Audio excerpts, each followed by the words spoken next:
C. It is a programming language where profession and hobbies meets at a point. C എന്ന് പറയുന്നത് ഒരു programming language ആണ്. അവിടെ നമ്മുടെ പ്രൊഫഷനും വിനോദവും ഒന്നു ചേരുന്നു. എന്താ പ്രൊഫഷനും വിനോദവും ഒന്നു ചേർന്നാലുള്ള ഗുണം? എത്ര വർക്ക് ചെയ്താലും നമ്മൾ ടയേർഡ് ആവില്ല, അല്ലേ? അതേപോലെ നമുക്ക് വിനോദം തരുന്ന, നമുക്ക് സന്തോഷം തരുന്ന, നമ്മളെ മത്തുപിടിപ്പിക്കുന്ന ഒരു പ്രോഗ്രാമിംഗ് ലാംഗ്വേജ് ആണ് സി.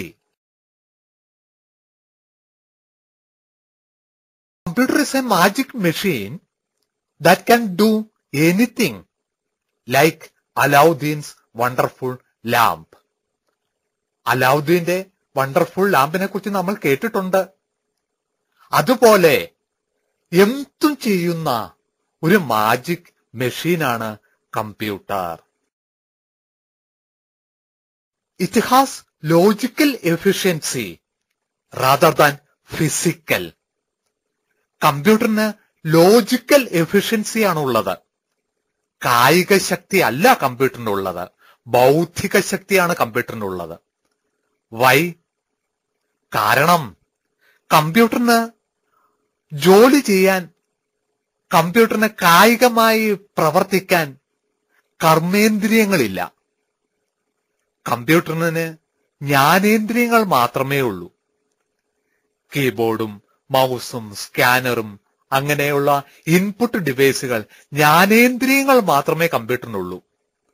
കായികമായി പ്രവർത്തിക്കുവാനുള്ള കർമ്മേന്ദ്രിയങ്ങൾ കമ്പ്യൂട്ടറിനില്ല.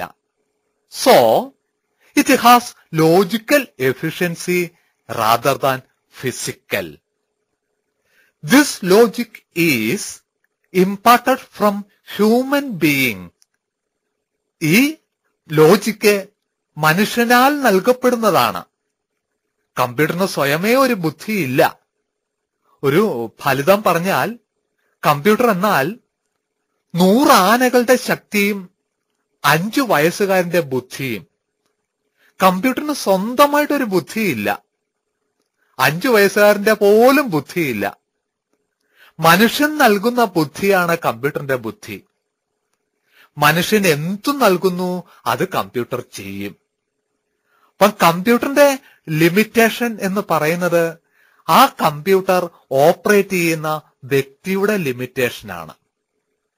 This logic is imparted from human being. Without instruction computer does not do anything. മനുഷ്യന്റെ നിർദ്ദേശങ്ങളൊന്നുമില്ലാതെ കമ്പ്യൂട്ടർ യാതൊന്നും പ്രവർത്തിക്കില്ല. കമ്പ്യൂട്ടർ എന്ത് പ്രവർത്തിക്കണമെങ്കിലും ഒരു ഇൻസ്ട്രക്ഷൻ വേണം. അപ്പം കമ്പ്യൂട്ടറിന്റെ മുന്നിലിരുന്ന് എനിക്ക് എന്തെല്ലാം കമ്പ്യൂട്ടറിനോട് ഇൻസ്ട്രക്ട് ചെയ്യാനാവുമോ അതെല്ലാം കമ്പ്യൂട്ടർ ചെയ്യും. കമ്പ്യൂട്ടറിന്റെ ലിമിറ്റ് എന്ന് പറയുന്നത് അത് ഓപ്പറേറ്റ് ചെയ്യുന്ന എന്റെ ലിമിറ്റ്. ഞാൻ എവിടെ പരാജയപ്പെടുന്നു, ഞാൻ കമ്പ്യൂട്ടറിനോട് ഇൻസ്ട്രക്ട് ചെയ്യുന്നതിൽ എവിടെ ഞാൻ പരാജയപ്പെടുന്നു, അത് അവിടം കമ്പ്യൂട്ടറിന്റെ ലിമിറ്റേഷൻ. എനിക്ക് എന്തെല്ലാം കമ്പ്യൂട്ടറിനോട് പറഞ്ഞു കൊടുക്കാനാവുമോ അതെല്ലാം കമ്പ്യൂട്ടർ ചെയ്യും. It has logical efficiency rather than physical. This logic is imparted from human being. Without instruction computer does not do anything. The set of instruction to do certain task is called program. ഒരു പ്രവൃത്തി ചെയ്യുന്നതിന് വേണ്ടുന്ന set of ഇൻസ്ട്രക്ഷൻസുകളെ programme എന്ന് പറയുന്നു. The set of instructions to do certain task is called program. ഇടതുവശത്ത് കൊടുത്തിരിക്കുന്ന ആ ചിത്രം ഒന്ന് ശ്രദ്ധിക്കൂ. നമ്മളെല്ലാവരും പേപ്പർ മടക്കി പ്ലെയിൻ ഉണ്ടാക്കാറുണ്ട്. എങ്ങനെ പേപ്പർ മടക്കി പ്ലെയിൻ ഉണ്ടാക്കാം? അത് ജസ്റ്റ് ഞാനൊന്ന് എഴുതി വെക്കുന്നു.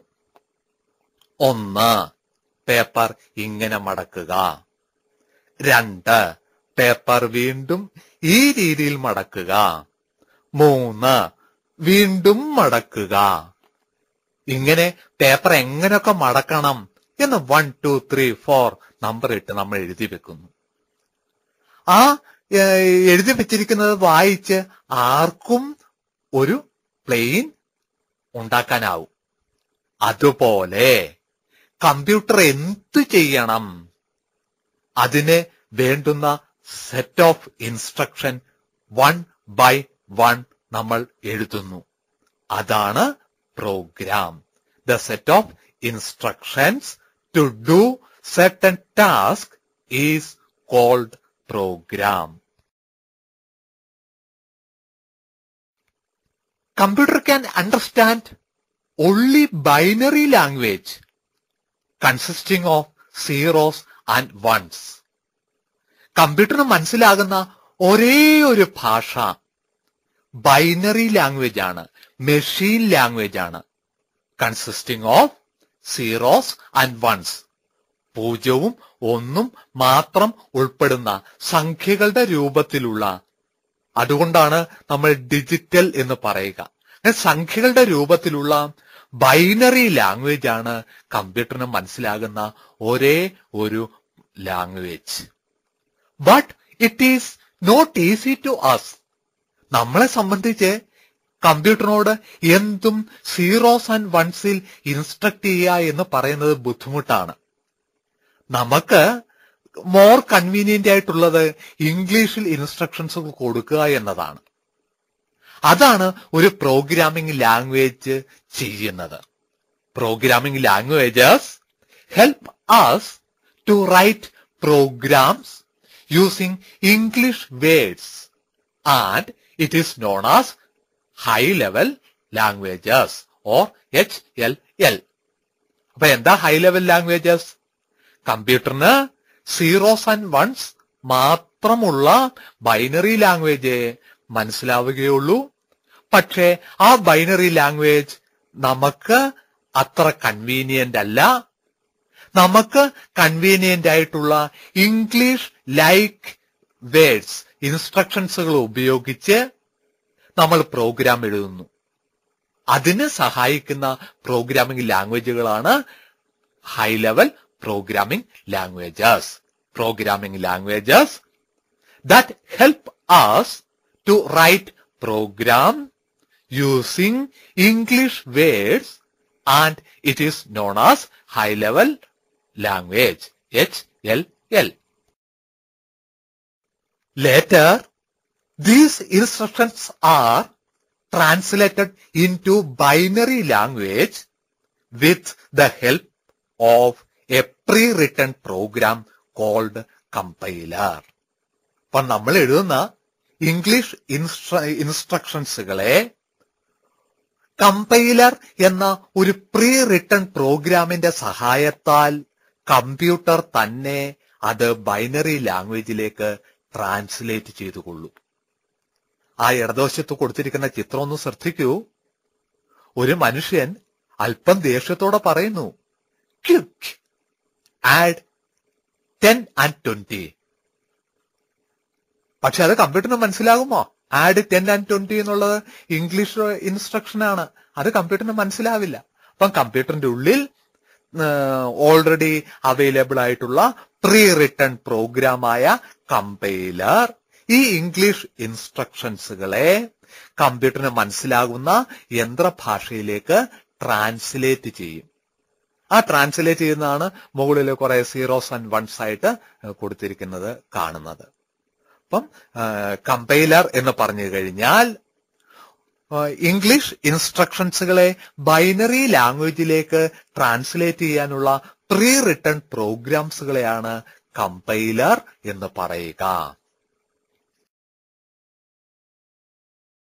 The pre-written programs residing in the computer for the translation of English instructions to binary language are called compilers. English ഇൻസ്ട്രക്ഷൻസുകളെ ബൈനറി ലാംഗ്വേജിലേക്ക് ട്രാൻസ്ലേറ്റ് ചെയ്യുന്നതിനുള്ള പ്രീ റിട്ടൺ പ്രോഗ്രാംസുകളെയാണ് കമ്പൈലർ എന്ന് പറയുക. Each and every programming language will have a compiler or interpreter or both. ഏത് programming ലാംഗ്വേജിനും ഇതേപോലെ ട്രാൻസ്ലേഷന് വേണ്ടി ഒരു കമ്പൈലർ ഉണ്ടാകാം, ഓർ ഇന്റർപ്രട്ടർ എന്ന് പറഞ്ഞിട്ട് മറ്റൊരു പ്രീ റിട്ടേൺ പ്രോഗ്രാം ഉണ്ടാകാം, ഓർ ചില ലാംഗ്വേജ് ഇത് രണ്ടും ഉപയോഗിക്കുന്നുണ്ടാവും. കമ്പൈലർ ഉപയോഗിക്കുന്നുണ്ടാവും, ഇന്റർപ്രട്ടർ ഉപയോഗിക്കുന്നുണ്ടാവും. എക്സാമ്പിൾ ജാവ കമ്പൈലറുമാണ്, കമ്പൈലേഷനും ഉപയോഗിക്കുന്നുണ്ട്, ഇന്റർപ്രട്ടേഷനും ഉപയോഗിക്കുന്നുണ്ട്. എന്നാൽ C plus plus purely compiler മാത്രമാണ്, ഇന്റർപ്രട്ടേഷൻ ഇല്ല. അതുകൊണ്ട് അല്പം കൂടി വേഗം കൂടും. സി പ്രോഗ്രാംസുകൾക്ക് മറ്റ് പ്രോഗ്രാമുകളെ അപേക്ഷിച്ച് അല്പം കൂടി വേഗത, എക്സിക്യൂഷൻ സ്പീഡ് കൂടുതലാണ്. ഇടതുവശത്ത് കൊടുത്തിരിക്കുന്ന ആ ചിത്രം ഒന്ന് ശ്രദ്ധിക്കൂ. മുൻപ് കണ്ടതുപോലെ കമ്പ്യൂട്ടറിന്റെ ഒരു കൈയിൽ, ഇടത്തെ കൈയിൽ നമ്മൾ ഇംഗ്ലീഷ് ഇൻസ്ട്രക്ഷൻസുകൾ കൊടുക്കുന്നു.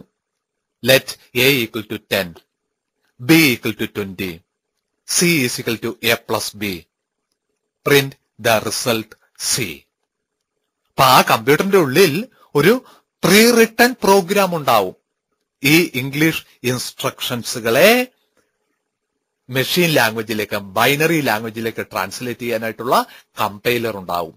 ആ കമ്പൈലർ ഈ ഇംഗ്ലീഷ് ഇൻസ്ട്രക്ഷൻസുകളെ ബൈനറി ഫോമിലേക്ക് മാറ്റും. ആ ചിത്രമാണ്, അതിന്റെ ഒരു ഉദാഹരണ ചിത്രമാണ് ഇടതുവശത്ത് കൊടുത്തിരിക്കുന്നത്. Pre written programs that translate English instructions to binary language are called compilers. About C. C is a high-level programming language developed by Dennis Ritchie in early 1970s at AT&T Bell Labs, USA. യുഎസ്എയിലുള്ള, അമേരിക്കയിലുള്ള AT&T Bell Labs എന്ന് പറയുന്ന ഒരു computer ഗവേഷണ കേന്ദ്രത്തിൽ തയ്യാറാക്കിയ ഒരു develop ചെയ്ത ഒരു പ്രോഗ്രാമിംഗ് ലാംഗ്വേജ് ആണ് സി. ആരാണ് ഈ സി എന്ന ലാംഗ്വേജ് ഡെവലപ്പ് ചെയ്തത്? ഡെന്നിസ് റിച്ചി എന്ന് പറയുന്ന കമ്പ്യൂട്ടർ സയന്റിസ്റ്റ് ആണ് സി എന്ന പ്രോഗ്രാമിംഗ് ലാംഗ്വേജ് ഡെവലപ്പ് ചെയ്തത്. C is A general purpose programming language. C എന്ന് പറയുന്നത് ഒരു ജനറൽ പർപ്പസ്, പൊതു ഉപയോഗത്തിന് വേണ്ടിയിട്ടുള്ള ഒരു ജനറൽ പർപ്പസ് പ്രോഗ്രാമിംഗ് ലാംഗ്വേജ് ആണ്. Which is widely used all over the world. ലോകത്താകമാനം വൈഡായിട്ട് ഉപയോഗിക്കുന്ന ഒരു പ്രോഗ്രാമിംഗ് ലാംഗ്വേജ് ആണ് സി. ഇപ്പോഴും കമ്പ്യൂട്ടറിന്റെ ബേസിക് ഓപ്പറേഷൻസുകൾക്ക് വേണ്ടിയിട്ടുള്ള ഡിവൈസ് ഡ്രൈവറുകൾ, ഓപ്പറേറ്റിംഗ് സിസ്റ്റം, അങ്ങനെ കമ്പ്യൂട്ടറിന്റെ ബേസിക് ഓപ്പറേഷൻസുകൾക്ക് വേണ്ടിയിട്ടുള്ള പ്രോഗ്രാമുകൾ എല്ലാം തന്നെ സിയിലോ C++ലോ ആണ് ഡെവലപ്പ് ചെയ്യുക. സിയും C++ഉം രണ്ടല്ല, ഒന്ന് തന്നെയാണ്. C++ൽ 15 ചാപ്റ്റർ ഉണ്ടെന്ന് വിചാരിക്കുക. അതിൽ 10 ചാപ്റ്ററും സി തന്നെയാണ്. 1970-ലാണ് സി ഡെവലപ്പ് ചെയ്യുന്നത്. ഈ കാലഘട്ടത്തിൽ മറ്റ് പ്രോഗ്രാമിംഗ് ലാംഗ്വേജുകളും ഡെവലപ്പ് ചെയ്തിട്ടുണ്ട്. Basic, COBOL, Fortran, Pascal, ALGOL, ഇങ്ങനെ അനേകം മറ്റ് പ്രോഗ്രാമിംഗ് ലാംഗ്വേജുകളും ഉണ്ടായിരുന്നു. പക്ഷെ ആ പ്രോഗ്രാമിംഗ് ലാംഗ്വേജുകളൊന്നും ഇന്ന് നിലവിൽ ഉപയോഗിക്കുന്നില്ല. എന്തെന്നാൽ ഇന്നത്തെ നമ്മുടെ റിക്വയർമെന്റ് സാറ്റിസ്ഫൈ ചെയ്യുവാൻ ബേസിക് കൊണ്ടോ കോബോൾ കൊണ്ടോ ഫോർട്രാൻ കൊണ്ടോ പാസ്കൽ കൊണ്ടോ കഴിയുകയില്ല. അപ്പം നമ്മുടെ റിക്വയർമെന്റ് സാറ്റിസ്ഫൈ ചെയ്യുവാൻ കഴിയാതെ വരുമ്പോൾ ഒരു പ്രോഗ്രാമിംഗ് ലാംഗ്വേജ് ഔട്ട്ഡേറ്റഡ് ആവുന്നു. എന്നാൽ സി ഇന്നും എവർഗ്രീൻ ലാംഗ്വേജ് ആയിട്ട് ഷൈൻ ചെയ്യുകയാണ്. കാരണം ഇപ്പോഴും നമ്മുടെ റിക്വയർമെന്റ്സ് സാറ്റിസ്ഫൈ ചെയ്യാൻ സി കൊണ്ട് മാത്രമേ കഴിയുന്നുള്ളൂ. How to learn C language? C language എങ്ങനെ പഠിക്കാം? It is so easy, like learning any other languages like Malayalam or English or Tamil or Hindi. മറ്റ് ഭാഷകൾ എങ്ങനെ നമ്മൾ പഠിക്കുന്നുവോ അതുപോലെ തന്നെ സി എന്ന കമ്പ്യൂട്ടർ പ്രോഗ്രാമിംഗ് ലാംഗ്വേജും നമുക്ക് പഠിക്കാനാവും. ഒരു ലാംഗ്വേജ് പഠിക്കുന്നതിന് 4 സ്റ്റെപ്പുകളുണ്ട്, 4 ഘട്ടങ്ങളുണ്ട്. 4 ഘട്ടങ്ങളായിട്ടാണ് ഒരു ലാംഗ്വേജ്, അത് പ്രോഗ്രാമിംഗ് ആയിക്കോട്ടെ, ഹ്യൂമൻ ലാംഗ്വേജ് ആയിക്കൊള്ളട്ടെ, ഒരു ലാംഗ്വേജ് പഠിക്കുന്നതിന് 4 ഘട്ടങ്ങളുണ്ടാവും. 1, ലേൺ ആൽഫാബറ്റ്.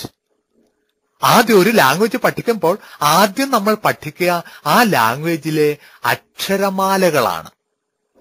രണ്ടാമത് എന്ത് പഠിക്കുന്നു? Create a word using alphabet.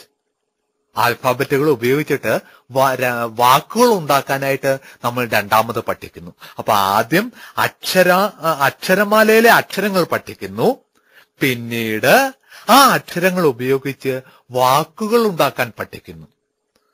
മൂന്നാമത് എന്ത് നമ്മൾ പഠിക്കുന്നു? ആ വാക്കുകൾ ഉപയോഗിച്ചിട്ട് മീനിങ് ഫുൾ സെന്റൻസ് ഉണ്ടാക്കാൻ. Prepare a meaningful sentence using words to convey an idea. ഒരു ആശയം കൺവേ ചെയ്യുന്നതിന് വേണ്ടിയിട്ട് ഒരു മീനിങ് ഫുൾ സെന്റൻസ് തയ്യാറാക്കാൻ. എങ്ങനെ? വാക്കുകൾ യൂസ് ചെയ്തുകൊണ്ട് മീനിങ് ഫുൾ സെന്റൻസ് തയ്യാറാക്കാൻ നമ്മൾ മൂന്നാമത് പഠിക്കുന്നു. നാലാമത് നമ്മൾ എന്ത് പഠിക്കുന്നു? Construct a paragraph using sentence. സെന്റൻസുകൾ ഉപയോഗിച്ചിട്ട് ഒരു പാരഗ്രാഫ് കൺസ്ട്രക്ട് ചെയ്യാൻ നാലാമത് പഠിക്കുന്നു. അപ്പൊ ഒരു ലാംഗ്വേജ് പഠിക്കുന്നതിനുള്ള 4 സ്റ്റെപ്പുകളാണ്. 1, ലേൺ ആൽഫാബറ്റ്, അക്ഷരമാലകൾ പഠിക്കുക. 2, ക്രിയേറ്റ് വേർഡ് യൂസിങ് ആൽഫാബറ്റ്, ആൽഫാബറ്റുകൾ ഉപയോഗിച്ചിട്ട് വാക്കുകൾ ഉണ്ടാക്കാൻ പഠിക്കുക. 3, prepare a meaningful sentence using words to convey an idea. ഒരു ആശയം കൺവേ ചെയ്യുന്നതിന് വേണ്ടി വാക്കുകൾ ഉപയോഗിച്ചുകൊണ്ട് ഒരു മീനിങ് ഫുൾ സെന്റൻസ് കൺസ്ട്രക്ട് ചെയ്യുക. 4, construct a paragraph using sentence. സെന്റൻസുകൾ ഉപയോഗിച്ചുകൊണ്ട് ഒരു പാരഗ്രാഫ് തയ്യാറാക്കുക. Character set. Each language has a set of valid characters.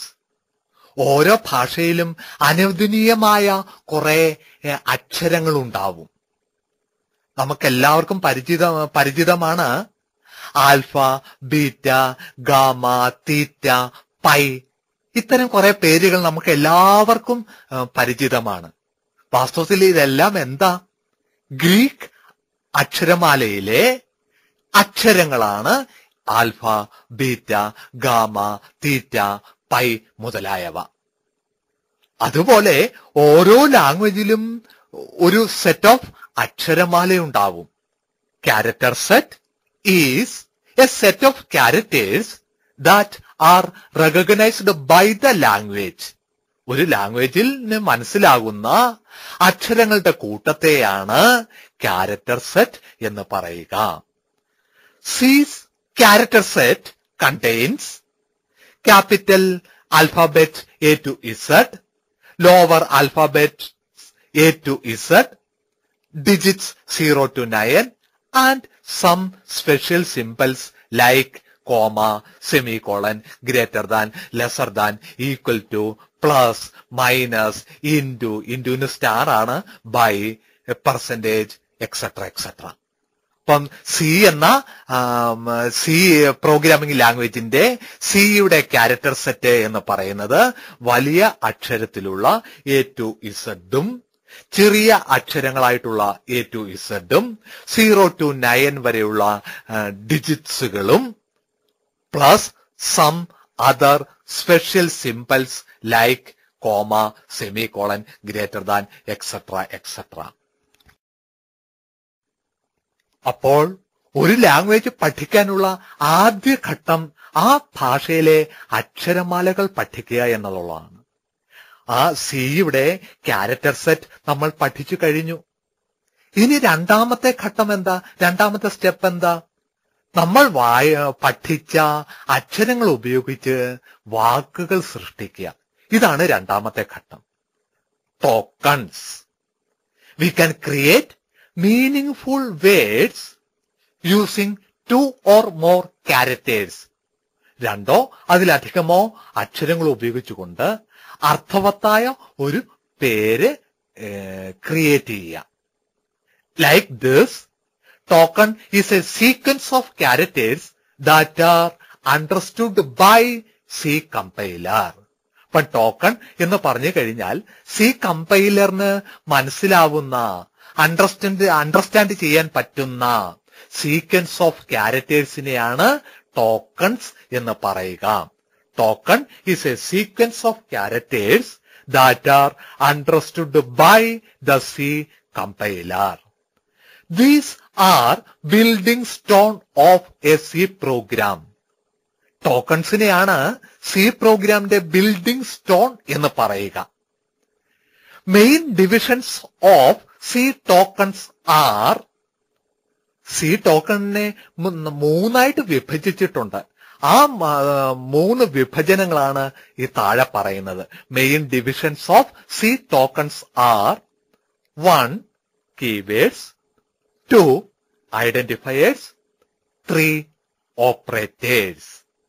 ഇപ്പൊ ടോക്കൺ എന്ന് പറഞ്ഞു കഴിഞ്ഞാൽ ക്യാരക്ടർ സെറ്റിലെ ഒന്നോ ഒന്നിലധികമോ അക്ഷരങ്ങൾ ഉപയോഗിച്ച് ഒരു മീനിങ് ഫുൾ വേർഡ്, വാക്കുകൾ ഉണ്ടാക്കുന്നതിനെയാണ് ടോക്കൺസ് എന്ന് പറയുക.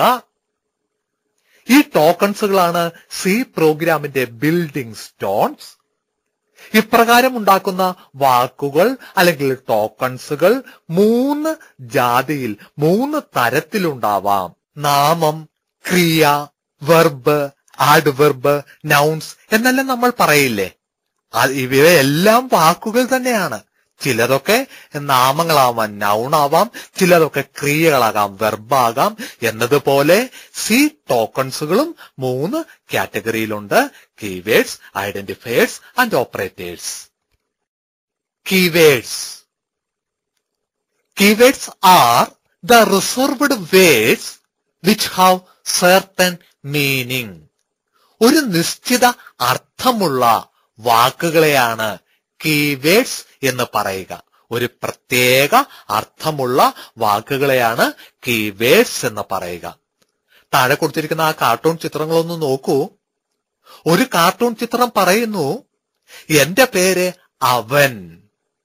അപ്പൊ മറുഭാഗത്തുള്ള കാർട്ടൂൺ ചിത്രം അതിശയിക്കുകയാണ്, അവൻ എന്നൊരു പേരുണ്ടോ? അപ്പൊ അവൻ എന്നത് ഒരു വ്യക്തിയുടെ പേരായിട്ട് ഉപയോഗിക്കാൻ പാടുള്ള വാക്കല്ല. പകരം അവൻ എന്ന വാക്കിന് ഒരു നിശ്ചിത അർത്ഥമുണ്ടാകും. ആ അർത്ഥത്തിൽ മാത്രമേ ആ വാക്ക് ഉപയോഗിക്കാൻ പാടുള്ളൂ. എന്നതുപോലെ keywords are the reserved words which have certain meaning. ഒരു നിശ്ചിത അർത്ഥമുള്ള പ്രത്യേക വാക്കുകളെയാണ് കീവേഡ്സ് എന്ന് പറയുക. We can't use these words for other purpose. മറ്റ് സന്ദർഭങ്ങളിൽ ഇത്തരം വാക്കുകൾ, ഈ നിശ്ചിത അർത്ഥമുള്ള കീവേഡ്സുകൾ അതിൻ്റെതായ അർത്ഥത്തിലല്ലാതെ മറ്റൊരു സന്ദർഭത്തിൽ ഉപയോഗിക്കാൻ പാടില്ല. INT stands for integer, float, if, else, switch, case are some examples of keywords. Identifiers. A symbolic name used to represent any data is called identifiers. ഇംഗ്ലീഷിൽ identifier എന്ന വാക്കിന്റെ അർത്ഥം എന്താ? To identify something.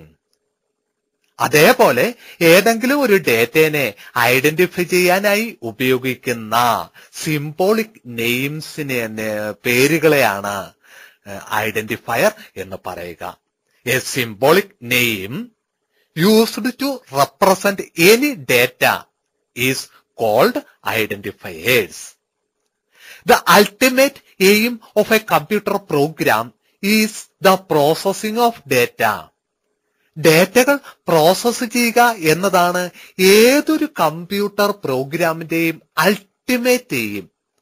Data processing ഇല്ലാതെ യാതൊരു പ്രോഗ്രാമിംഗും ഇല്ല. എന്ത് തന്നെയാണേലും അത് ഡേറ്റ പ്രോസസ്സിംഗ് ആണ്. എക്സാമ്പിൾ, നമ്മളൊന്ന് ഇമാജിൻ ചെയ്യൂ, മുകളിൽ കൂടെ ഒരു പ്ലെയിൻ പോകുന്നു, താഴേന്ന് ഒരു ബോംബ് ഇടുന്നു. ഒരു ഗെയിമാണ്. മുകളിൽ കൂടെ പ്ലെയിൻ പോകുന്നു, താഴേന്ന് ബോംബ് ഇടുന്നു. ഈ ബോംബ് പ്ലെയിനിൽ കൊണ്ടോ ഇല്ലയോ എന്ന് എങ്ങനെയാ അറിയുക? പ്ലെയിനിന്റെ XY കോർഡിനേറ്റും ബോംബിന്റെ XY കോർഡിനേറ്റും ഒന്നു ചേരുന്നുവെങ്കിൽ ബോംബ് പ്ലെയിനിൽ കൊണ്ടു. അപ്പം കളിക്കുന്ന വ്യക്തിക്ക് ഇതൊരു കമ്പ്യൂട്ടർ ഗെയിമായി തോന്നുന്നു എങ്കിലും കമ്പ്യൂട്ടറിനെ സംബന്ധിച്ച് ഇതൊരു കളിയല്ല, ഇതൊരു ഗെയിമല്ല, പകരം data processing. The ultimate aim of a computer program is the processing of data. Data involved in a program are represented by identifier. ഒരു പ്രോഗ്രാമിൽ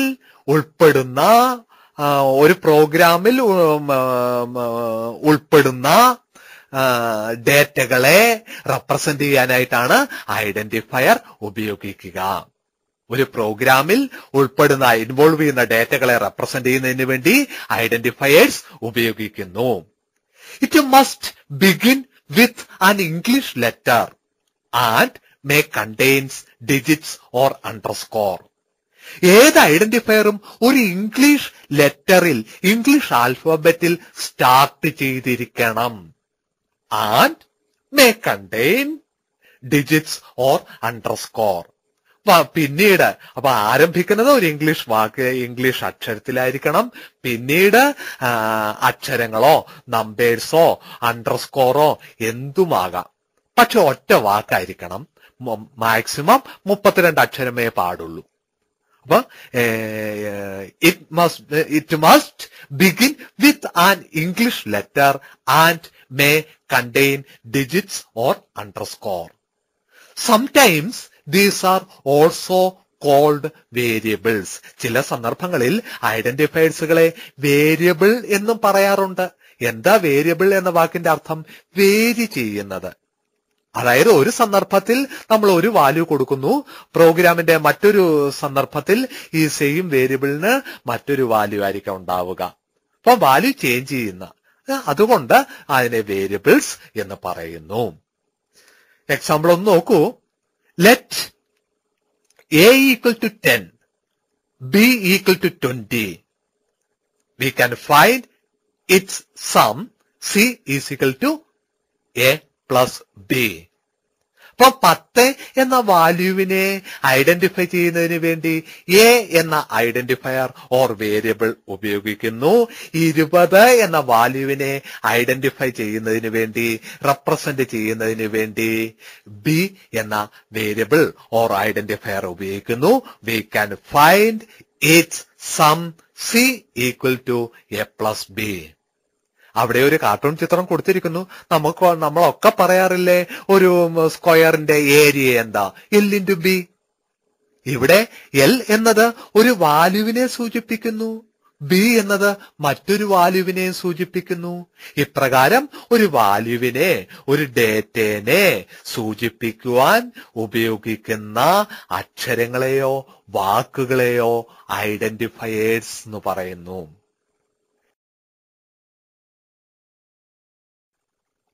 ഡേറ്റകളെ സൂചിപ്പിക്കുവാൻ മാത്രമല്ല ഐഡന്റിഫയേഴ്സ് ഉപയോഗിക്കുക. നമ്മൾ കുറച്ചുകൂടെ കഴിയുമ്പോൾ നമ്മൾ പഠിക്കും ഫങ്ഷൻസ്. ആ ഫങ്ഷൻസുകൾക്കൊക്കെ പേര് കൊടുക്കുന്നു.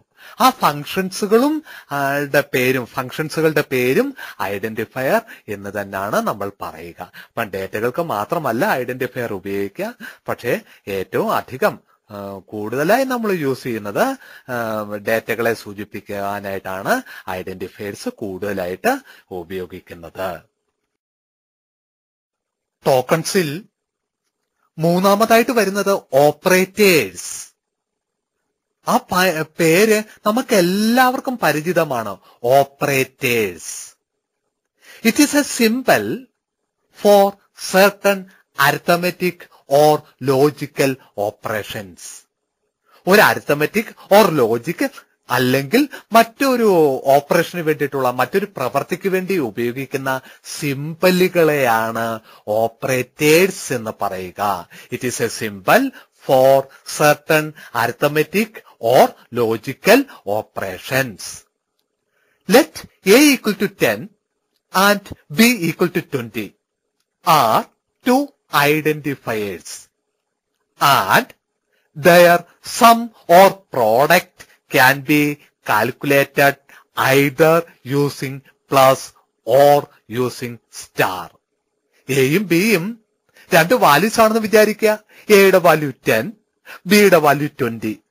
ഈ രണ്ട് വാല്യൂസിന്റെ സമ്മും പ്രോഡക്റ്റും വേണമെന്ന് വിചാരിക്കുക. ഈ രണ്ട് വാല്യൂസിന്റെ ആഡ് ചെയ്ത് കിട്ടുന്ന തുകയും മൾട്ടിപ്ലൈ ചെയ്ത് കിട്ടുന്ന തുകയും കാണണം എന്ന് വിചാരിക്കുക. അപ്പൊ ആഡ് ചെയ്യുന്നതിന് നമുക്ക് ഏത് സിമ്പൽ ഉപയോഗിക്കാം? പ്ലസ് എന്ന സിമ്പൽ ഉപയോഗിക്കാം. അപ്പം പ്ലസ് എന്ന സിമ്പൽ എന്തിനു ഉപയോഗിക്കുന്നു?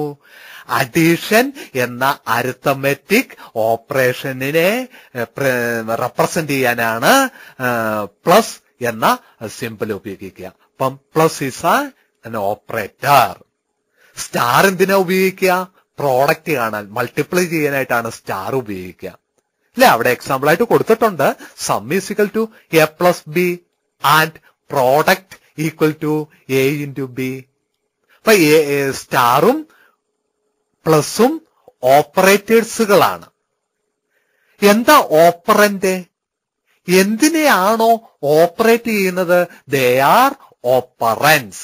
എന്തിനെയാണോ ഓപ്പറേറ്റ് ചെയ്യുന്നത്? They are operands. A plus B എന്ന് കൊടുക്കുമ്പോൾ എന്തിനെയാണ് ഓപ്പറേറ്റ് ചെയ്യുന്നത്? എയിനെയും ബിയിനെയും ഓപ്പറേറ്റ് ചെയ്യുന്നു. എന്ത് ഓപ്പറേഷനാണ് ചെയ്യുന്നത്? അഡീഷൻ എന്ന ഓപ്പറേഷൻ ചെയ്യുന്നു. സോ എയും ബിയും ഓപ്പറന്റ്. പ്ലസ് എന്ന് പറയുന്നത് ഓപ്പറേറ്റർ. അപ്പൊ ഈ എക്സാമ്പിളിൽ ഈക്വൽ ടു എന്നത് ഒരു ഓപ്പറേറ്ററാണ്, പ്ലസ് എന്നത് ഒരു ഓപ്പറേറ്ററാണ്, സ്റ്റാർ എന്നതും ഒരു ഓപ്പറേറ്ററാണ്.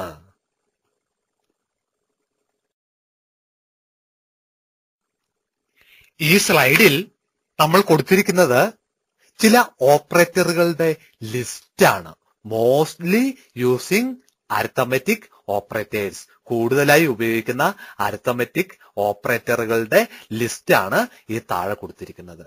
നമുക്ക് ഈ ക്ലാസ്സിൽ, ഈ സ്റ്റാൻഡേർഡിൽ നമുക്ക് ഈ ഓപ്പറേറ്ററുകൾ മാത്രം പഠിച്ചാൽ മതി.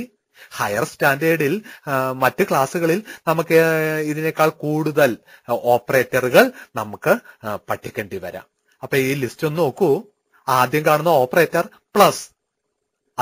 അത് എന്ത് ഓപ്പറേഷനാണ് ചെയ്യുന്നത്? അഡീഷൻ എന്ന ഓപ്പറേഷൻ ചെയ്യുന്നു. എക്സാമ്പിൾ എന്താ? 10 + 20 = 30. 10 + 20 = 30.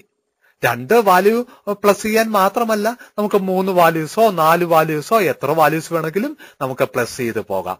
അവിടെ എക്സാമ്പിൾ കൊടുത്തിട്ടുണ്ടല്ലോ. 10 + 20 + 30 = 60. എന്നതുപോലെ മൈനസ് എന്ന സിമ്പൽ സബ്സ്ട്രാക്ഷൻ ഉപയോഗിക്കുന്നു. 20 - 5 = 15.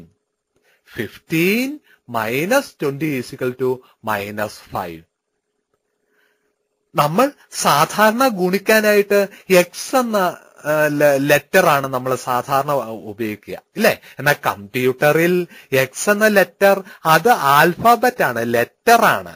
ഗുണിക്കുന്നതിന് വേണ്ടി ഉപയോഗിക്കുന്ന സിമ്പലാണ് സ്റ്റാർ. എവിടെയാണ് സ്റ്റാർ ഉള്ളത്? ഷിഫ്റ്റ് അമർത്തിക്കൊണ്ട് 8, ഷിഫ്റ്റ് 8, അതാണ് സ്റ്റാർ. പിന്നീട് കാണുന്നത് ബൈ സ്ലാഷ്. ആ സ്ലാഷ് കോഷ്യന്റ് കിട്ടാൻ വേണ്ടിയിട്ടാണ്. ഒരു ഡിവിഷന് രണ്ട് റിസൾട്ട് ഉണ്ടാവും. ഒന്ന് ആ ഡിവിഷന്റെ കോഷ്യന്റ്, രണ്ട് ആ ഡിവിഷനിൽ കിട്ടുന്ന റിമൈൻഡർ. എക്സാമ്പിൾ 10/3 എന്താ? 3.3333 എന്നത് അതിന്റെ കോഷ്യന്റ് ആണ്. വേണമെങ്കിൽ നമുക്ക് റിമൈൻഡർ കിട്ടും. 10/3യുടെ റിമൈൻഡർ എന്താ? 3 × 3 = 9. റിമൈൻഡർ ശിഷ്ടം 1. ഡിവിഷനിൽ രണ്ട് ആൻസർ ഉണ്ടാവാം. കോഷ്യന്റ് ആൻസർ ആയിട്ട് വരാം, ഒപ്പം റിമൈൻഡറും ആൻസർ ആയിട്ട് വരാം. അങ്ങനെ കോഷ്യന്റ് ആൻസർ കിട്ടാൻ വേണ്ടിയിട്ടാണ് സ്ലാഷ് ഉപയോഗിക്കുക. സ്ലാഷ്, രണ്ട് സ്ലാഷ് ഉണ്ട്. അത് മനസ്സിലാക്കാനായിട്ട് ആ സ്ലാഷിന്റെ ടോപ്പ് എങ്ങോട്ട് ചരിഞ്ഞിരിക്കുന്നു എന്ന് നോക്കുക. ടോപ്പ് വലത്തോട്ട് ചരിഞ്ഞിരിക്കുന്നുവെങ്കിൽ അത് ഫോർവേഡ് സ്ലാഷ്. ടോപ്പ് ലെഫ്റ്റിലേക്ക് ചരിഞ്ഞിരിക്കുന്നുവെങ്കിൽ ബാക്ക്വേഡ് സ്ലാഷ്. ഇപ്പം ഡിവിഷന് വേണ്ടി ഉപയോഗിക്കുന്നത് ഫോർവേഡ് സ്ലാഷ് ആണ്. എക്സാമ്പിൾ കൊടുത്തിട്ടുണ്ട്. 35/5 = 7. മറ്റൊരു എക്സാമ്പിൾ കൊടുത്തിരിക്കുന്നു. 10.0/3 = 3.33333. അവിടെ നമ്മൾ 10.0/3 എന്ന് കൊടുത്തു. അതിന് ആൻസർ ആയിട്ടാണ് 3.3333 എന്ന് വരുന്നത്. 10/3 എന്നാണ് നമ്മൾ കൊടുക്കുന്നതെങ്കിൽ ആൻസർ ജസ്റ്റ് 3 എന്നേ വരുള്ളൂ. എന്താ കാരണം? 10ന് പോയിന്റ് ഇല്ല, 3ക്കും പോയിന്റ് ഇല്ല. പോയിന്റ് ഇല്ലാത്ത സംഖ്യകളെ ഹരിക്കുമ്പോൾ ആൻസറിലും പോയിന്റ് ഉണ്ടാവില്ല. അപ്പൊ ആൻസറിൽ പോയിന്റ് കിട്ടണമെങ്കിൽ ഹരിക്കുന്ന ഏതെങ്കിലും ഒരു സംഖ്യയ്ക്ക് പോയിന്റ് ഉണ്ടാവണം. അതുകൊണ്ടാണ് 10.0/3 എന്ന് എക്സാമ്പിളിൽ കൊടുത്തിരിക്കുന്നത്. അപ്പം ടോക്കൺസ് എന്താണ് നമ്മൾ പഠിച്ചു അല്ലെ? ഒന്നോ ഒന്നിലധികമോ അക്ഷരങ്ങളെ ചേർത്ത് വാക്കുകൾ ഉണ്ടാക്കുന്നതിനെയാണ് ടോക്കൺസ് എന്ന് പറയുക.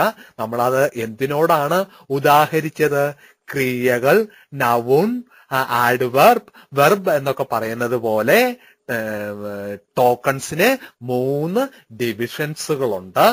ഒന്ന് കീവേഡ്സ്, നിശ്ചിത അർത്ഥമുള്ള വാക്കുകളെയാണ് കീവേഡ്സ് എന്ന് പറയുക. 2 ഐഡന്റിഫയേഴ്സ്, ഏതെങ്കിലും ഒരു ഡേറ്റനെ, വാല്യൂവിനെ സൂചിപ്പിക്കുന്ന അക്ഷരങ്ങളെയോ വാക്കുകളെയോ ഐഡന്റിഫയേഴ്സ് എന്ന് പറയാം. മൂന്നാമത് ആയി വരുന്ന ടോക്കണാണ് ഓപ്പറേറ്റേഴ്സ്,